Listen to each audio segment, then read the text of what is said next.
How's everybody today? Good.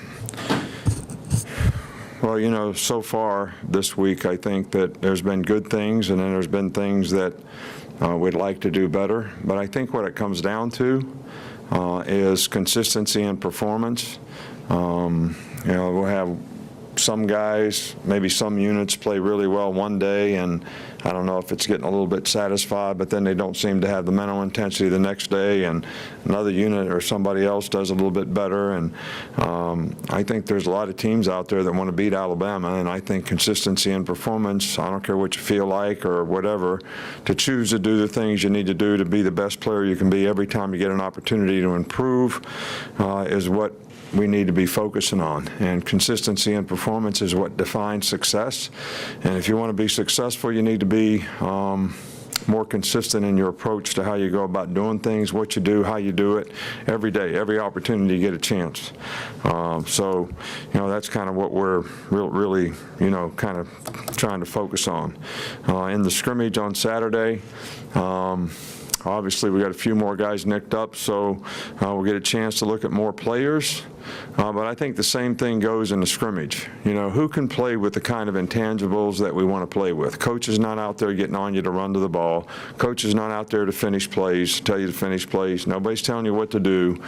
Can you play with the kind of energy, effort, enthusiasm, toughness, discipline to execute your job? And how many guys can do that, and who can do it?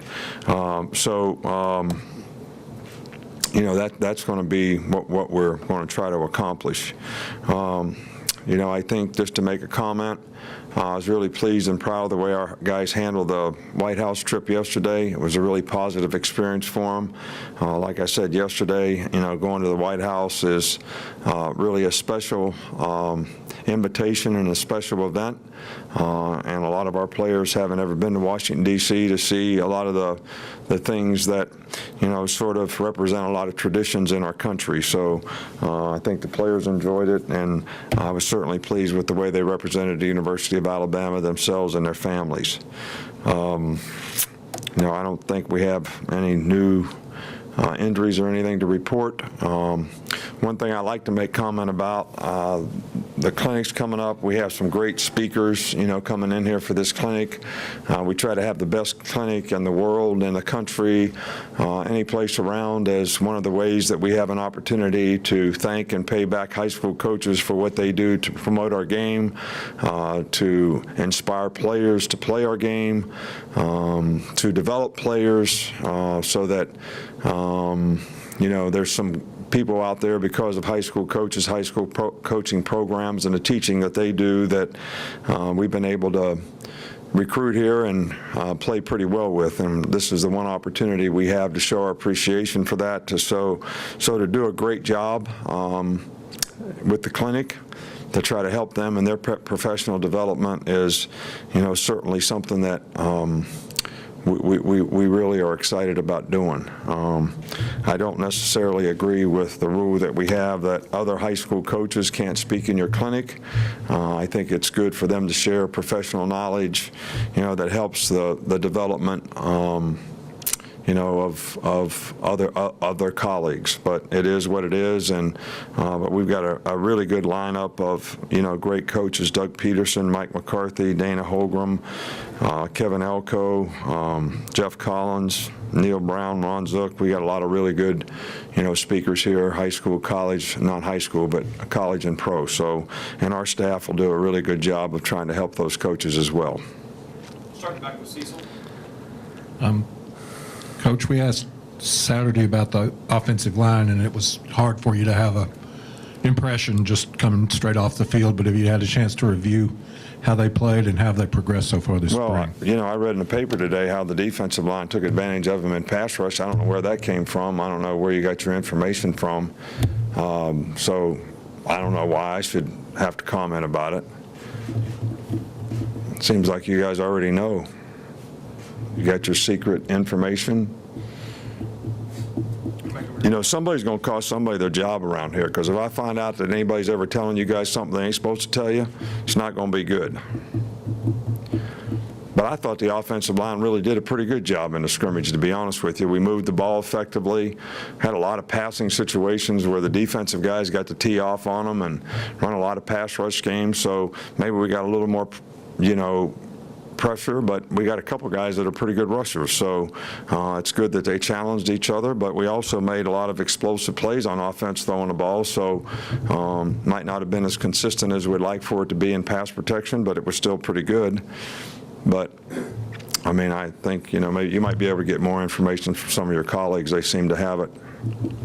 Back down front here with Mark. What do you see from Raekwon Davis as he enters his third year, and what kind of personality does he bring to the team?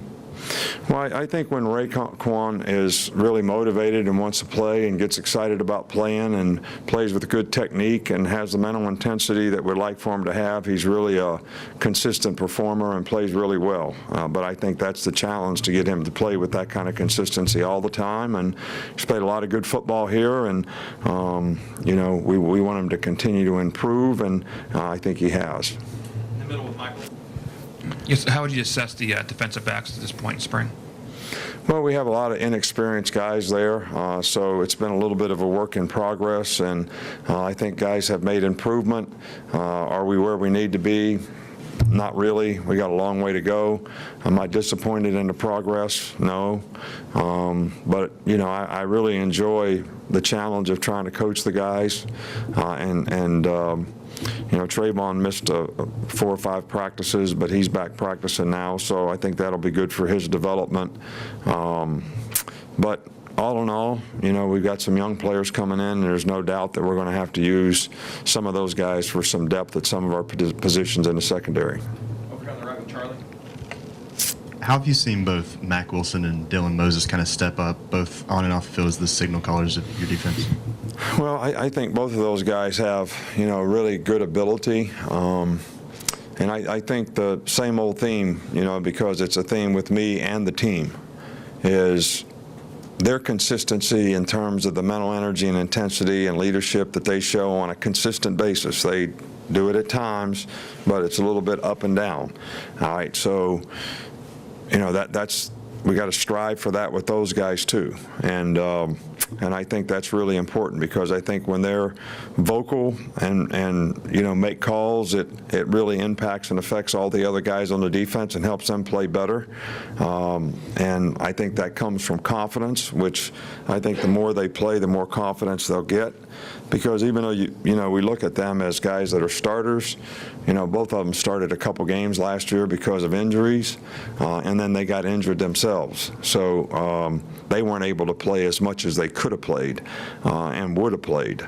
So I think to get them the confidence that they can go out there and run things, with confidence is going to be something that we need to do on a consistent basis. In the middle with Chris Walsh. I want to go back to the clinic, please. And do you have much of a relationship with Doug Peterson and some of the other speakers that you're bringing in this time? I don't really know Doug personally. I know him. I know Mike McCarthy a little bit, but not personally. Dana I know from West Virginia. Jeff Collins used to work here. Ron Zook, I've known for years and years and years. So, I could say I know everybody and my personal friends and call them up once a week. Not really, but we're certainly happy to have them and have a lot of personal, professional respect for what they've accomplished, what they've been able to do, how their teams play, the great schemes that they have. The Eagles are pretty unstoppable on offense. Looked to me like a couple times I got to see them play. We've got time for 2 more, Alex, and then Tony. You mentioned the shifting along the offensive line Saturday. What did you like about that grouping with Alex at the right tackle and Jedrick at guard, and what you see on film that maybe made you feel good about the offensive line play? Again, it's a work in progress when you move guys to new positions, but we think both of those young guys are really good players, and we want to come out of the spring with as much knowledge and diversity for both of those players, and they've done a really good job all spring long. They have things that they need to work on and improve on, but I think we're all getting more and more confident in both of those guys, so that we feel comfortable and confident that they can go in and have a role next year on the team. So I'm kind of encouraged by the offensive line.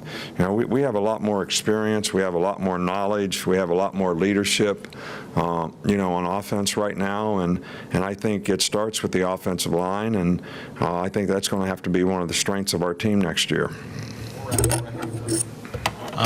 We haven't seen Tyrell Shavers out there in practice the last two practices. Yeah. What's his status? And then if he is out, with him and Judy both being out, or have you considered maybe moving the same thing what you did with Devontae Smith, maybe moving people from the secondary that can play both positions and experimenting with that?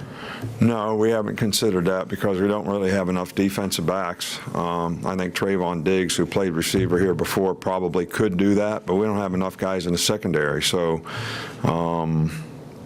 you know, we just don't have enough skilled people out there right now. With those guys both injured, Tyrell Shavers hurt his toe, a ligament in his big toe, which needed to be surgically repaired. He'll be all right for the season next year. It actually happened in the scrimmage, and they told me afterwards he just had a turf toe. All right, so nobody thought it was that big a deal, but you always do MRIs on things like that, and I guess it was a little worse than what they initially thought. So